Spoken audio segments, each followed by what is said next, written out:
नमस्कार दोस्तों, मैं रिंकू सर अपने चैनल में आपका स्वागत करता हूं एक बार फिर से। आज मैं आपके लिए करंट अफेयर्स की सीरीज का दूसरा वीडियो लेके आया हूं। दोस्तों, ये वीडियो मेरा आने वाले जितने भी एग्जाम्स हैं उनमें आपके लिए बहुत हेल्पफुल होगा। चलिए देर न करते हुए वीडियो शुरू करते हैं।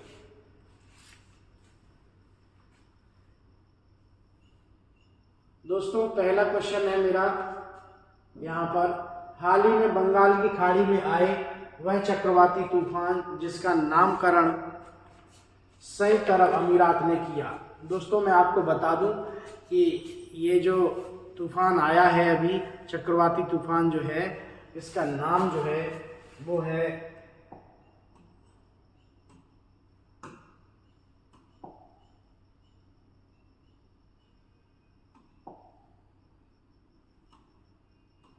दोस्तों इसका नाम है मैंडोस, यानी ऑप्शन हमारा ए सही हो जाएगा, मैंडोस।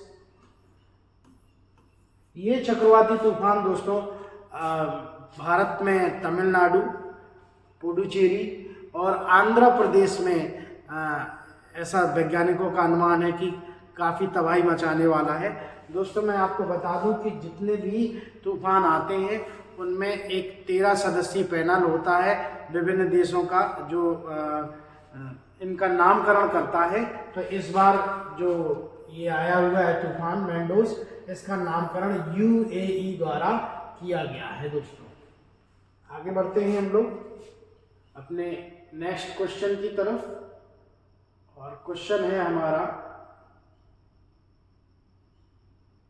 CBI द्वारा देश में बाल यौन उत्पीड़न से संबंधित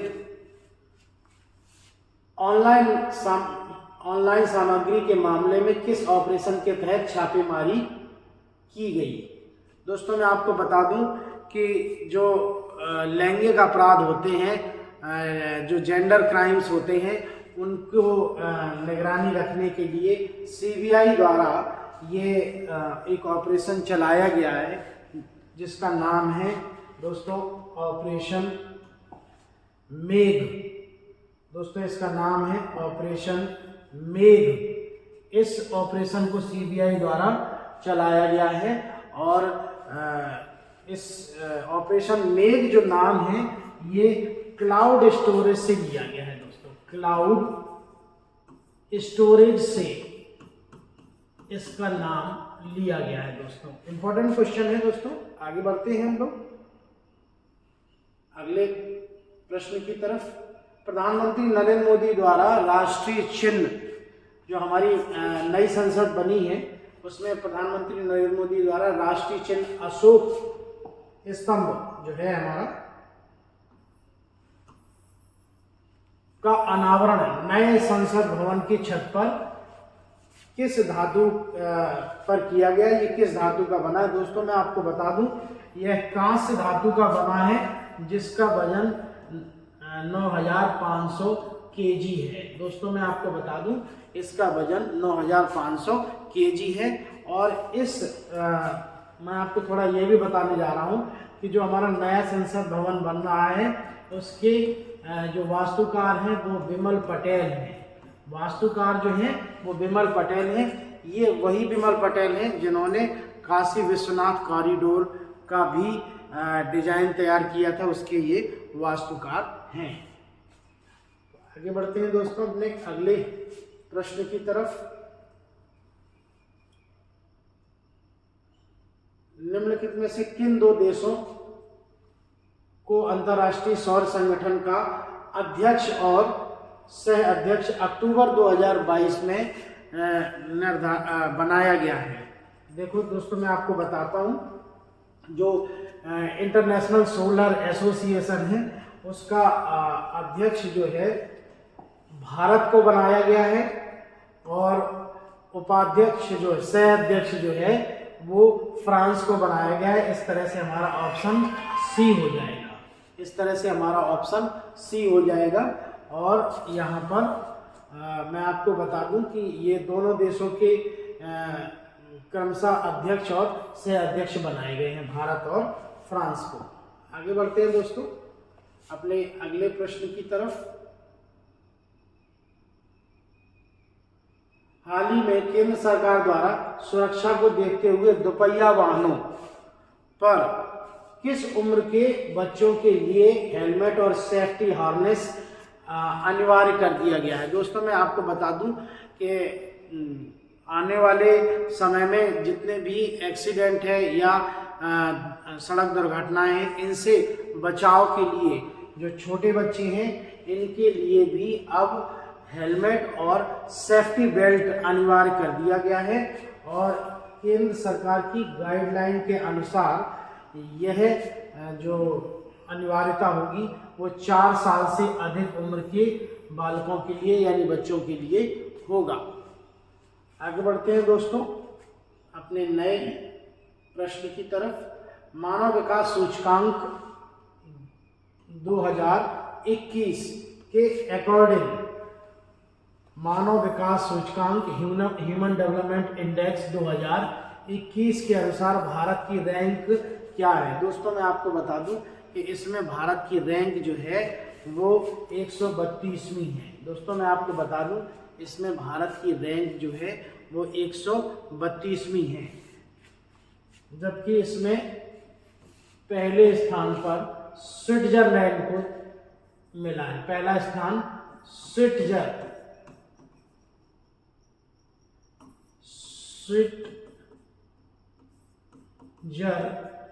को पहला स्थान दिया गया है। दोस्तों आगे बढ़ते हैं हम लोग अपने अलग नए क्वेश्चन की तरफ। केंद्र सरकार द्वारा हाल ही में किसी डिफेंस रिसर्च डेवलपमेंट ऑर्गेनाइजेशन यानी DRDO का नया अध्यक्ष नियुक्त किया है। मैं आपको बता देता हूं दोस्तों, ये जो DRDO के नए अध्यक्ष बनाए गए हैं वो समीर बी कामत बनाए गए हैं। दोस्तों ये समीर बी कामत जो हैं इस बार DRDO के नए अध्यक्ष बनाए गए हैं। आगे बढ़ते हैं, इंपॉर्टेंट क्वेश्चन है ये। नए प्रश्न की तरफ हम लोग बढ़ते हैं। 68वें राष्ट्रीय फिल्म पुरस्कार में बेस्ट एक्ट्रेस का अवार्ड किसे मिला है। 68वें राष्ट्रीय फिल्म पुरस्कार में बेस्ट एक्ट्रेस का अवार्ड किसे मिला है। मैं आपको बता देता हूं कि जो बेस्ट एक्ट्रेस का अवार्ड है दोस्तों ये अपर्णा बालमुरली को मिला है। मैं आपको ये बता दूं कि ये मलयालम और तमिल फिल्मों की एक्ट्रेस है।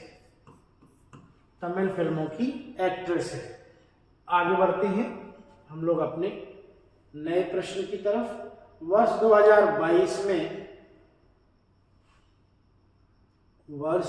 2022 में साहित्य का जो नोबेल पुरस्कार है दोस्तों पूछ रहा है कि साहित्य का नोबेल पुरस्कार किसे मिला है। मैं आपको बता देता हूं कि साहित्य का नोबेल पुरस्कार जो है दोस्तों वो एनी एर्नॉक्स को मिला है। दोस्तों एनी एर्नॉक्स जो है वो फ्रांस देश से हैं, यानी फ्रांस की एक लेखिका है। दोस्तों मैं एक थोड़ा अतिरिक्त जानकारी भी देना चाह रहा हूं आपको। अभी तक जितने भी साहित्य के लिए नोबेल पुरस्कार मिला है उनमें ये 17वीं महिला है। दोस्तों ये एनी एर्नॉक्स जो है दोस्तों ये 17वीं महिला हैं जिन्हें साहित्य के लिए अभी तक नोबेल पुरस्कार मिल चुका है। आगे बढ़ते हैं अपने नए प्रश्न की तरफ। दोस्तों जुलाई 2022 में उस समय के यानी तत्कालीन उपराष्ट्रपति जुलाई 2022 में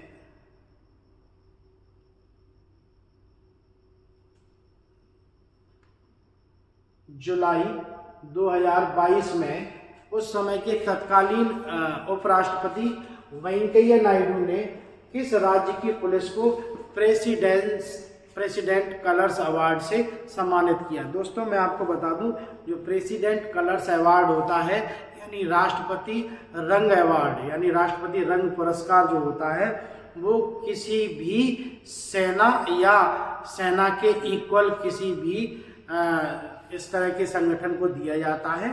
तो मैं आपको बता देता हूं कि वेंकैया नायडू जो उस समय के तत्कालीन उपराष्ट्रपति थे उनके द्वारा जुलाई 2022 में तमिलनाडु की पुलिस को ये पुरस्कार दिया गया। तमिलनाडु की पुलिस को यह पुरस्कार दोस्तों दिया गया।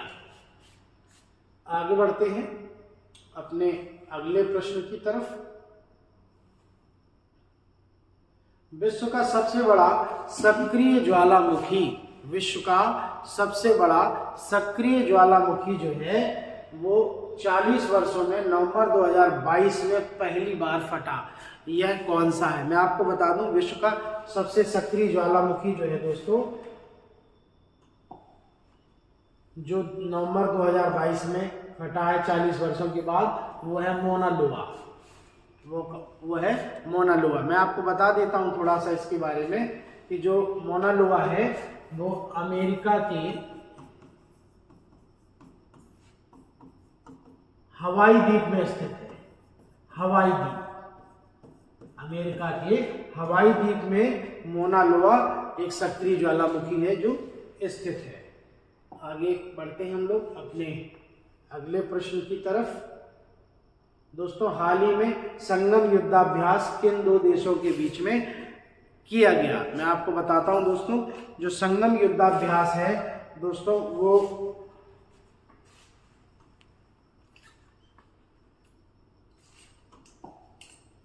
संगम युद्धाभ्यास जो है दोस्तों, वो भारत और अमेरिका के बीच में संपन्न किया गया। संगम युद्धाभ्यास जो है भारत और अमेरिका के बीच में ये संपन्न हुआ है। मैं आपको ये भी बता दूं कि इस तरह के युद्धाभ्यास को भारत और अमेरिका हर वर्ष संपन्न करते हैं और एक वर्ष में अमेरिका में और एक वर्ष में इंडिया में इसको संपन्न किया जाता है। आगे बढ़ते हैं दोस्तों नए प्रश्न की तरफ। हाल ही में केंद्र सरकार द्वारा अंडमान निकोबार द्वीप समूह के 21 निर्जन द्वीपों को निम्नलिखित में से किन पुरस्कारों के विजेताओं के नाम पर इनको रखा गया है? मैं आपको बता देता हूं दोस्तों कि जो हमारे यहाँ का जो सर्वोच्च वीरता सम्मान है परमवीर चक्र, परमवीर चक्र जो है वो सर्वोच्च वीरता सम्मान है, उसको पाने वाले 21 विजेताओं के नाम पर अंडमान निकोबार के 21 निर्जन द्वीपों के नाम रखे गए हैं। परमवीर विजेताओं के 21 विजेताओं के नाम पर इन निर्जन द्वीपों का नाम रखा गया है। दोस्तों, मैं आपको ये भी बता दूं कि इसमें जो पहले परमवीर चक्र विजेता मेजर सोमनाथ शर्मा थे, उनके नाम पर भी एक द्वीप का नाम रखा गया है। आगे बढ़ते हैं दोस्तों। हाल ही में गूगल के सीईओ सुंदर पिचई को इस सम्मान से सम्मानित किया गया है। दोस्तों, मैं आपको बता दूं कि देश के चौथे सबसे बड़े नागरिक सम्मान से सुंदर पिचई को सम्मानित किया गया है दोस्तों, और वो है हमारा पद्मश्री। वो है हमारा पद्मश्री दोस्तों, जिसमें जो गूगल के सीईओ है उनको सम्मानित किया गया है। दोस्तों, मैं आपको बता देता हूं कि इस वर्ष जो पद्म विभूषण है वह कुल 4 लोगों को मिला है। पद्म भूषण है वह 8 लोगों को मिला है और पद्मश्री पुरस्कार कुल 54 लोगों को दिया गया है। दोस्तों, आपको मैं एक स्टैटिक जीके भी इससे रिलेटेड बताता हूं। दोस्तों, जो इन पुरस्कारों की शुरुआत जो है वो 1954 से की गई थी, तो इससे याद रखने में बड़ा आसानी होगी। 1954 में इसकी शुरुआत हुई और इस बार कुल 54 लोगों को ये पुरस्कार दिया गया है। आगे बढ़ते हैं दोस्तों अपने अगले प्रश्न की तरफ। निम्नलिखित में से किस टीम ने महाराष्ट्र को हराकर विजय हजारे ट्रॉफी का खिताब अपने नाम 2022 में किया। दोस्तों मैं आपको बताता हूँ इसके बारे में। दोस्तों विजय हजारे ट्रॉफी जो है महाराष्ट्र को हराकर इस बार सौराष्ट्र ने अपने नाम की है। महाराष्ट्र को हराकर सौराष्ट्र ने यह ट्रॉफी अपने नाम की है। दोस्तों देश की जो गिनी चुनी घरेलू प्रतियोगिताएं होती हैं उनमें से विजय हजारे ट्रॉफी भी एक महत्वपूर्ण प्रतियोगिता है। आपको एक बहुत और अच्छी बात बताने जा रहा हूं इसमें कि इस बार 7 छक्के एक ओवर में इसी ट्रॉफी के दौरान, इसी टूर्नामेंट के दौरान ऋतुराज गायकवाड़ ने लगाई, जो कि अपने आप में एक विश्व रिकॉर्ड है। एक ओवर में 7 छक्के लगाने का विश्व रिकॉर्ड एक कीर्तिमान अपने नाम पर ऋतुराज गायकवाड़ ने किया और इन्होंने उत्तर प्रदेश के खिलाफ ये 7 छक्के लगाए थे। दोस्तों ये भी करंट अफेयर्स का क्वेश्चन है और चर्चा में भी है। आगे बढ़ते हैं हम लोग अपने नए प्रश्न की तरफ।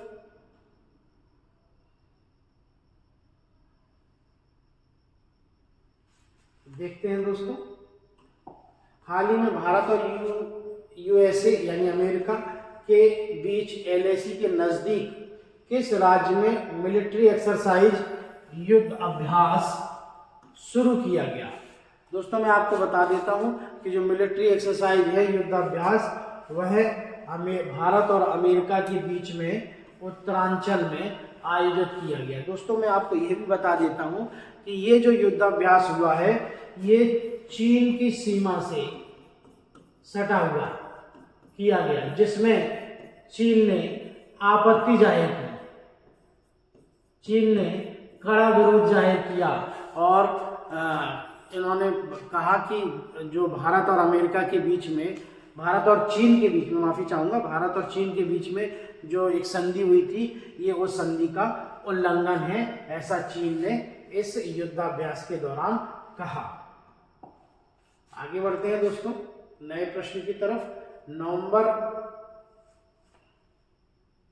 2022 में किस राज्य ने हर घर गंगा जल का प्रोजेक्ट शुरू किया? दोस्तों मैं आपको बता देता हूं कि यह प्रोजेक्ट जो है वो बिहार राज्य में शुरू किया गया और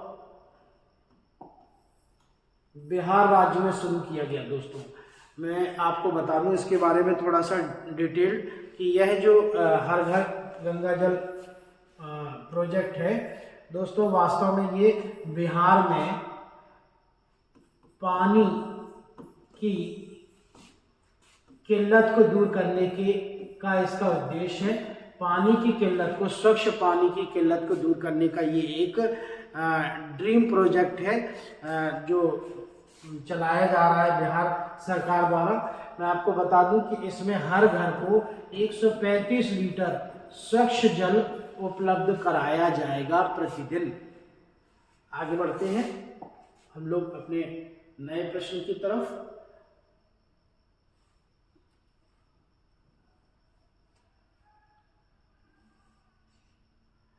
हाल ही में लिंग आधारित भेदभाव को खत्म करने के उद्देश्य से केंद्र सरकार द्वारा कौन सी योजना लॉन्च की गई है? दोस्तों मैं आपको बताता हूं कि हाल ही में केंद्र सरकार द्वारा जो लिंग आधारित भेदभाव है इसको दूर करने के उद्देश्य से नई चेतना पहल बदलाव की इस योजना को लॉन्च किया है और इसको लॉन्च जो किया गया है वो केंद्रीय मंत्री गिरिराज सिंह ने लॉन्च किया। इसको गिरिराज सिंह ने इसको लॉन्च किया। दोस्तों इसमें ये कोशिश की गई है कि जो लिंग आधारित भेदभाव है यानी कि पुरुष और स्त्रियों के बीच में जो भेदभाव रखा जाता है उसको दूर करने के लिए इस योजना को लॉन्च किया गया दोस्तों। आगे बढ़ते हैं हम लोग दोस्तों। मेजर ध्यानचंद खेल रत्न पुरस्कार 2022 बहुत इंपॉर्टेंट क्वेश्चन है। इसको तो आप ये मानिए कि आपको ये आने वाले एग्जाम्स में बिल्कुल छपा हुआ मिलेगा, आपको केवल टिक करना है दोस्तों। तो ये क्वेश्चन है, मेजर ध्यानचंद खेल रत्न पुरस्कार 2022 किसने जीता? शरत कमल अंचत ने। शरत कमल अंचत भारत के बहुत उभरते हुए बेहतरीन खिलाड़ी हैं टेबल टेनिस के दोस्तों। ये टेबल टेनिस के शानदार खिलाड़ी हैं शरत कमल अंचत। इसी वर्ष दोस्तों मैं आपको बता दूं अर्जुन पुरस्कारों की भी घोषणा की गई है, और जो अर्जुन पुरस्कार हैं वो कुल अर्जुन पुरस्कार जो हैं दोस्तों वो कुल 25 व्यक्तियों को दिए गए हैं। 25 व्यक्तियों को अर्जुन पुरस्कार देने की घोषणा की गई है दोस्तों। आगे बढ़ते हैं हम लोग अपने अगले प्रश्न की तरफ।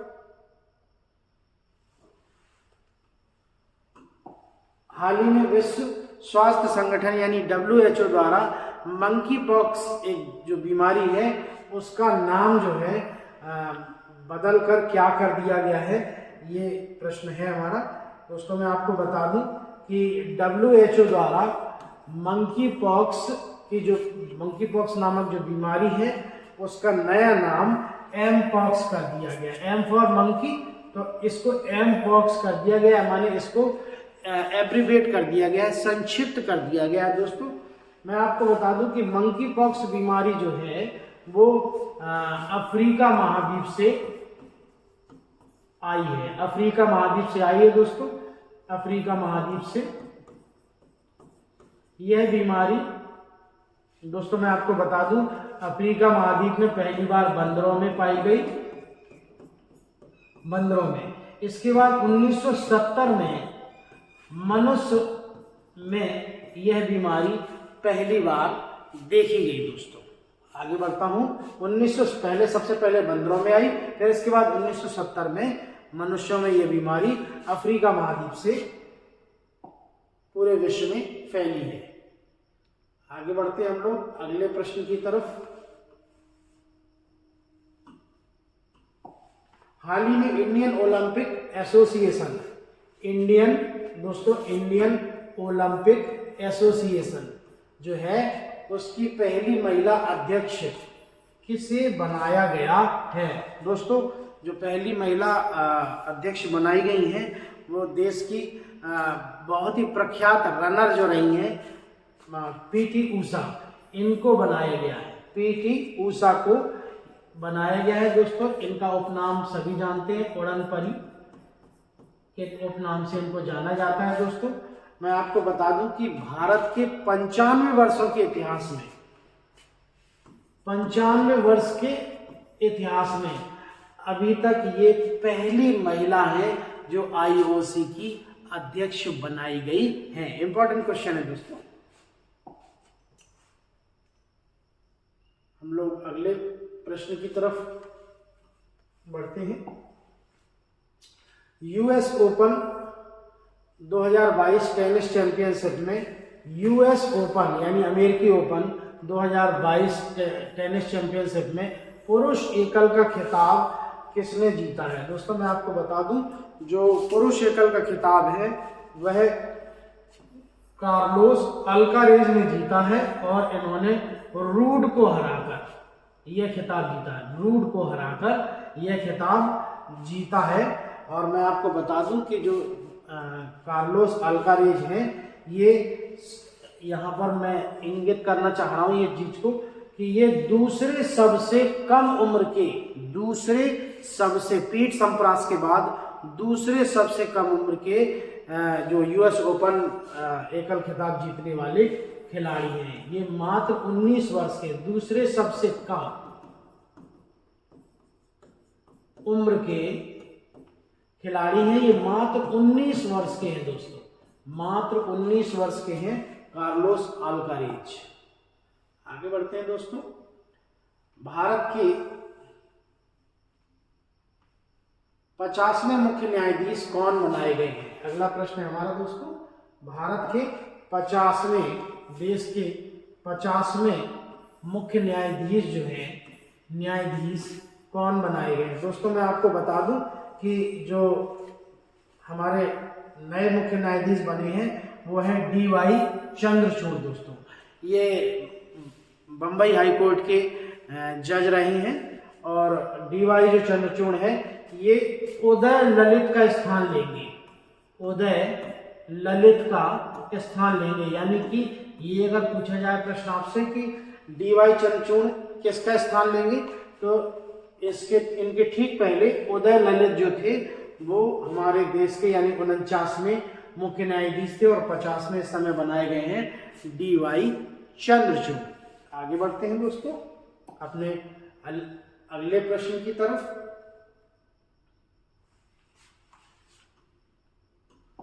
हाल ही में पाकिस्तान के नए प्रधानमंत्री कौन बनाए गए हैं, यानी किन्हें बनाया गया है? मैं आपको बता दूं कि पाकिस्तान के जो नए प्रधानमंत्री हैं वो शहबाज शरीफ हैं। इनके बारे में आपको थोड़ा बताता हूं। ये नवाज शरीफ के छोटे भाई हैं, ये नवाज शरीफ के छोटे भाई हैं। और मैं आपको ये भी बता देता हूं कि इसके पहले पाकिस्तान के प्रधानमंत्री इमरान खान थे जिन्होंने 3 वर्ष कुछ महीने का अपना कार्यकाल पूरा किया। दोस्तों एक बड़ा अजीब और मज़ेदार स्टैक है कि आज तक पाकिस्तान के इतिहास में किसी भी व्यक्ति ने, किसी भी प्रधानमंत्री ने पूरे 5 साल का अपना कार्यकाल नहीं पूरा किया है दोस्तों। तो इसमें अभी वर्तमान में जो बनाए गए हैं वो शहबाज शरीफ हैं जो नवाज शरीफ के छोटे भाई हैं। आगे बढ़ता हूं अपने अगले प्रश्न की तरफ।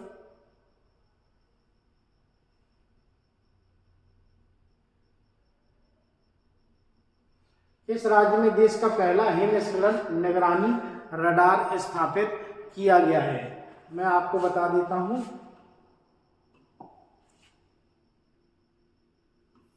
किस राज्य में देश का पहला हिमस्खलन निगरानी रडार स्थापित किया गया है दोस्तों? वो है सिक्किम राज्य। मैं आपको बता देता हूं कि सिक्किम राज्य में इसे 15,000 फीट की ऊंचाई पर स्थापित किया गया है। यह जो रडार है वो न सिर्फ हिमस्खलन का पता लगाएगा, इसके साथ साथ ये भूस्खलन का भी पता लगाने का काम करेगा। हिमस्खलन के साथ में भूस्खलन का भी पता लगाएगा। दोस्तों हम लोग अपने अगले प्रश्न की तरफ बढ़ रहे हैं।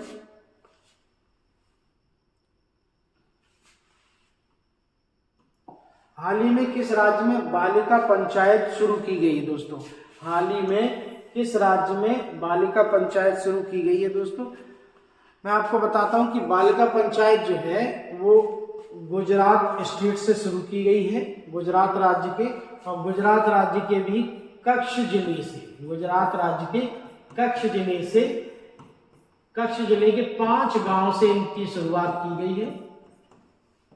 आपको मैं एक बात और बताने जा रहा हूं इसके बारे में कि इसका उद्देश्य ये है कि जितने भी महिलाएं हैं वो देश की राजनीति में आगे आए और महिला सशक्तिकरण का एक उदाहरण बने, और साथ में जो भेदभाव की भावना होती है, जो लिंग भेदभाव की भावना होती है, उसको भी खत्म करने का प्रयास इस योजना के द्वारा किया जा रहा है। आगे बढ़ते हैं हम लोग अपने नए प्रश्न की तरफ। हाल ही में लॉन्च की गई पुस्तक फियरलेस गवर्नेंस की लेखक कौन है? तो मैं आपको बता दूं कि इस पुस्तक के लेखक जो हैं वो देश की पहली IPS ऑफिसर किरण बेदी हैं। देश की पहली IPS ऑफिसर किरण बेदी हैं।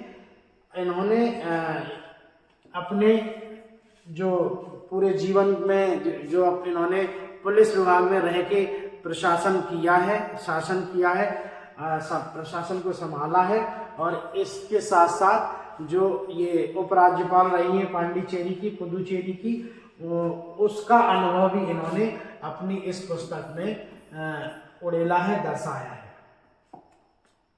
दोस्तों हम लोग अपने अगले प्रश्न की तरफ बढ़ रहे हैं। हाल ही में गुजरात राज्य में स्थित कांडला बंदरगाह का नया नाम बदलकर क्या कर दिया गया है? दोस्तों मैं आपको बताता हूं कि कांडला का जो नया नाम है वह हो गया है दीनदयाल बंदरगाह। दीनदयाल बंदरगाह, दीनदयाल उपाध्याय जो थे वो राष्ट्रीय स्वयंसेवक के एक बड़े विचारक और चिंतक थे, और इसके साथ साथ दीनदयाल उपाध्याय जो थे ये जनसंघ के अध्यक्ष भी रहे हैं। जनसंघ जो है आगे चलकर बीजेपी के रूप में परिवर्तित हो गया दोस्तों। तो ये जनसंघ के अध्यक्ष रहे हैं, और इन्हीं की स्मृति में, इन्हीं के सम्मान में कांडला बंदरगाह का नाम बदलकर दीनदयाल बंदरगाह रख दिया गया। दोस्तों आगे बढ़ते हैं हम लोग अपने अगले प्रश्न की तरफ। हाल ही में आयोजित महिला हॉकी विश्व कप खिताब किस देश ने जीता है? दोस्तों जो महिला हॉकी विश्व कप खिताब जो है 2022 में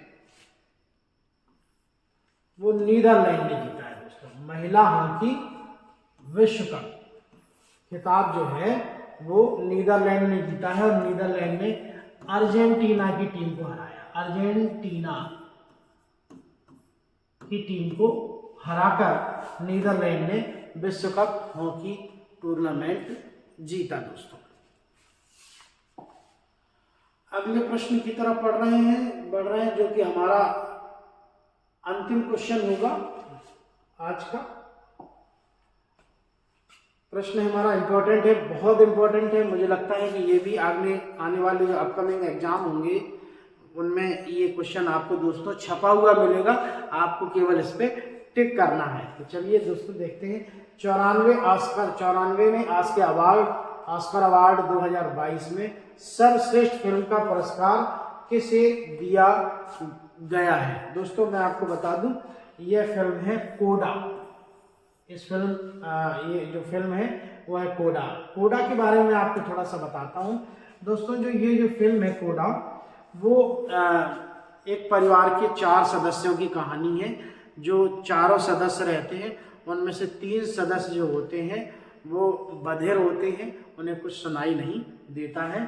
और इसमें ये एक जो लड़की होती है, इसकी एक पात्र जो होती है चारों सदस्यों में से एक, वह मछली पालन करके बड़े संघर्ष के साथ अपने परिवार का पालन पोषण करती है। दोस्तों चलिए आज की ये सीरीज हमारी यहीं समाप्त होती है। दोस्तों ये वीडियो आपको पसंद आया हो तो ज़रूर इस चैनल को लाइक करें, सब्सक्राइब करें और बेल आइकॉन बटन को दबाना ना भूलें, जिससे आपकी आने वाली वीडियो आपको मिलती रहे। और दोस्तों इस वीडियो को ज़्यादा से ज़्यादा शेयर करें।